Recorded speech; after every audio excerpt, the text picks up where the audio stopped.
ये बड़ा जरूरी अहम मामला है। क्या मामला है कि कागजात के नामजदगी जो है ये सारे बैठे हैं पाकिस्तान तहरीक इंसाफ की तरफ जमा हुए हैं, बाकायदा डेक्लेरेशन भी किया।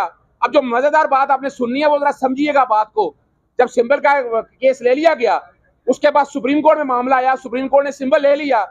ये 12 तारीख थी और आपको याद होगा इलेक्शन कमीशन ने एक फैसला दिया था, उसमें कहा कि एक पार्टी से पहले आप इस्तीफा दें, दूसरी पार्टी में जाएं।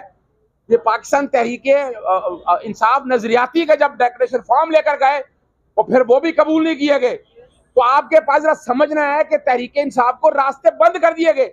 और चीफ जस्टिस साहब, एक सवाल है आपसे कि जब आपके सामने सिंबल लेने का केस आया था तो सेक्शन 215 आपने लिखा है कि इसकी वायरिस चैलेंज नहीं की। क्या टेकिंग अवे या symbol is banning a party नहीं है? क्या पाकिस्तान तहरीक इंसाफ को बैन नहीं कर दिया गया इलेक्शन लड़ने के लिए?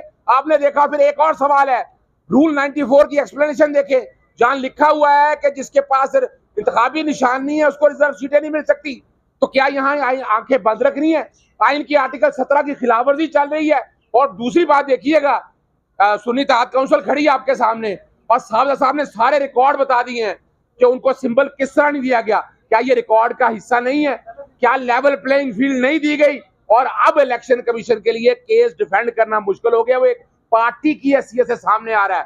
खुदारा आइन और कानून की पासदारी करें। आज बड़ी उम्मीद है, बहुत उम्मीद है कि सुप्रीम कोर्ट इंसाफ देगी, आइन की पासदारी करेगी और पाकिस्तान तहरीक इंसाफ या सुन्नी इत्तेहाद काउंसिल जिसका जो हक है, रिजर्व सीटें उनकी है, मुतनासिब निगरानदगी इनको मिलनी है, किसी को नहीं मिल सकती। के सामने एग्जाम्पल मौजूद हूँ। मैंने घड़ियाल के निशान पे NA 148 से इलेक्शन लड़ा।